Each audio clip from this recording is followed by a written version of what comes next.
9 experienced hikers walked into the Russian mountains in February 1959. They were prepared. They were skilled. They had done this dozens of times before. None of them came back. When search parties finally found their camp, nothing made sense. The tent had been cut open from the inside. All their food, warm clothing, and equipment left behind.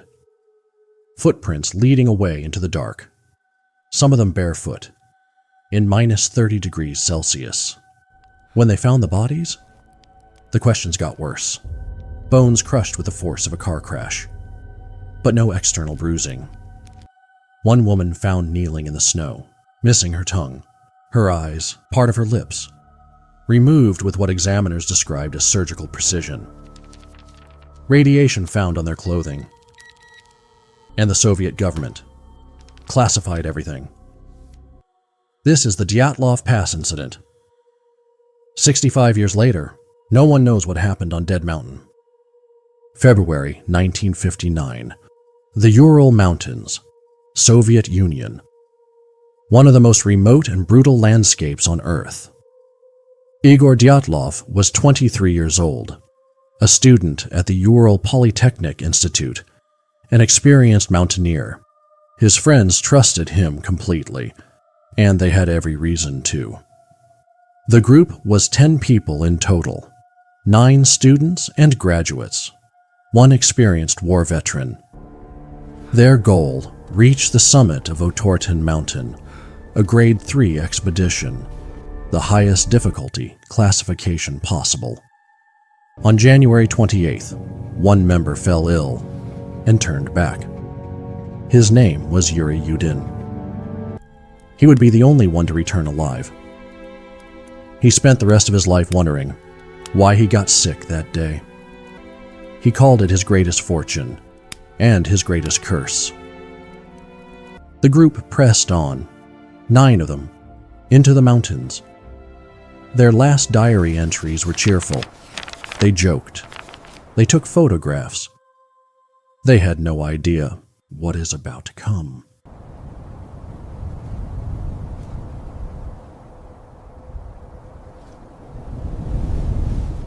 The last photograph taken by the group's camera showed them setting up camp on the slopes of Kolatsyakl. In the local Mansi language, Kolatsyakl means Dead Mountain. Nobody knows what happened on the night of February 1st, 1959. There were no survivors, no witnesses, just evidence. And the evidence made no sense at all. At some point during the night, all 9 hikers left their tent. They didn't use the door. They cut through the fabric from the inside with a knife. In a hurry, they left everything behind. Food, warm coats, boots, equipment. The tent was fully stocked. Everything they needed to survive was inside that tent, and they ran from it.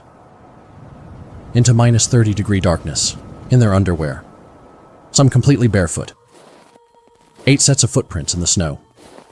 Walking, not running, calmly, in a line, as if following some unspoken order. When the group failed to send their scheduled telegram, the families raised the alarm. Search parties arrived on February 26th. They found the tent first, half buried in snow, cut open from the inside. The searchers knew immediately something was deeply wrong. They followed the footprints, 1.5 kilometers down the slope, toward a large cedar tree. 2 bodies, both in their underwear, barefoot. Their hands were burned. They had tried to climb the cedar tree, branches broken high up, where desperate hands had grabbed them. 300 meters back toward the tent, Igor Dyatlov himself, face up in the snow, frozen in a position suggesting he had been trying to crawl back to the tent when he died. 500 meters from the tent, Zenaida Kolmogorova, also trying to return, 630 meters from the tent. Ruslan Slobodin, a small fracture in his skull, but not fatal. He had died of hypothermia first. 5 hikers found, 4 still missing. The snow was too deep to continue.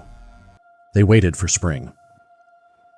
When the snow melted in May, they found the remaining 4 in a ravine 75 meters from the cedar tree. Look there! Down in the ravine! I see it! And this is where the case stopped making any sense at all. Nicolas Thibault Brignol, massive fracture to the skull, the kind of force requiring an extremely powerful blow. But there was no external wound, no bruising on the skin.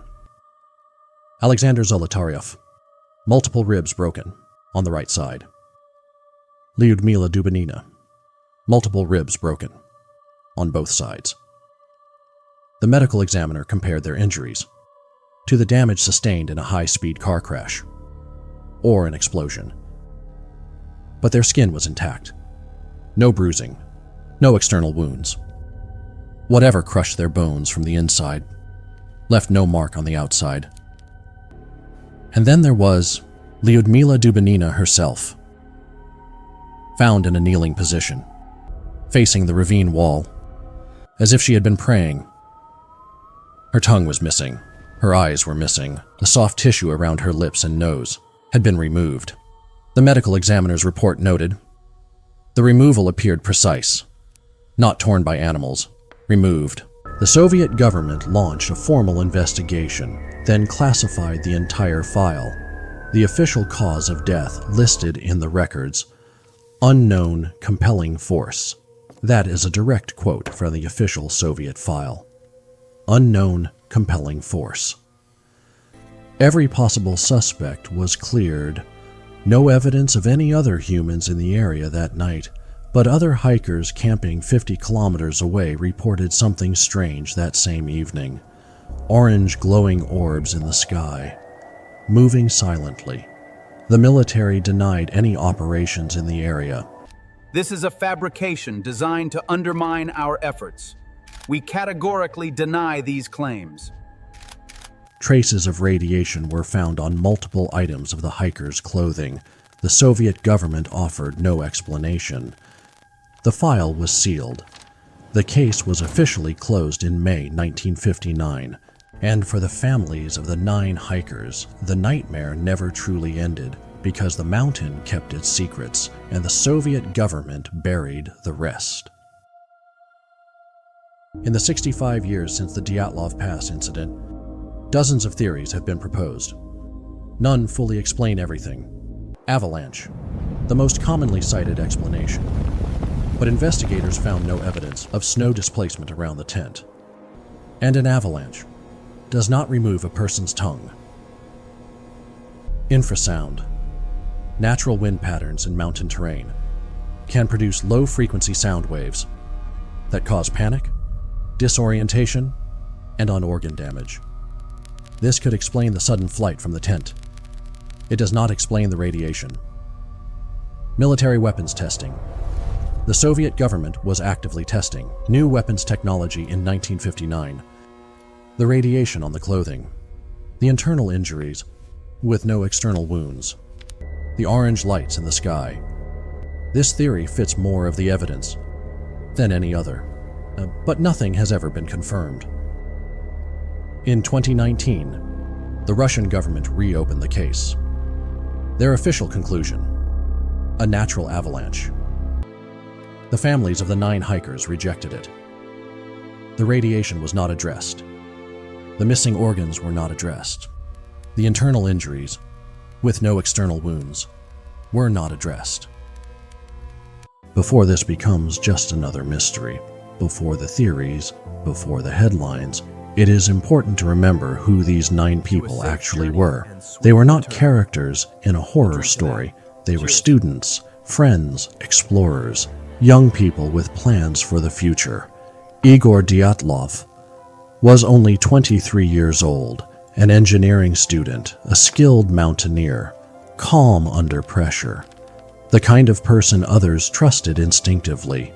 He built his own radios by hand, and he dreamed of leading expeditions across the Soviet wilderness. Zenaida Kolmogorova was known for bringing energy into every room she entered. Friends described her as fearless, always smiling, always laughing, the emotional heart of the group. She carried a diary everywhere she went. Her final entries describe the mountains as beautiful, peaceful, silent under the winter sky.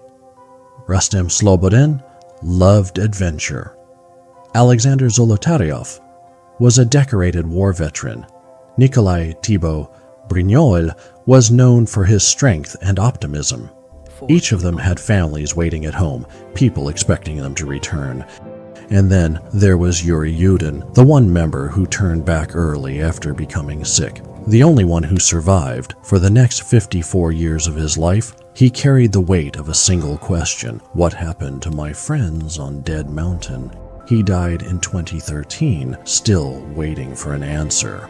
When investigators recovered Igor Dyatlov's body, they noted one final detail in the official report. His watch was still running, frozen in time, still ticking, as if waiting for its owner to check the hour and explain what happened on that mountain. 65 years later, the mystery remains exactly where they left it, and we still don't know what made 9 experienced hikers cut their way out of their tent in the middle of the night, leave behind everything they needed to survive, walk calmly into -30-degree darkness, and never turn back. Something terrified them, something powerful enough to make them fear the mountain more than they feared the cold, more than they feared death itself, and whatever they encountered that night.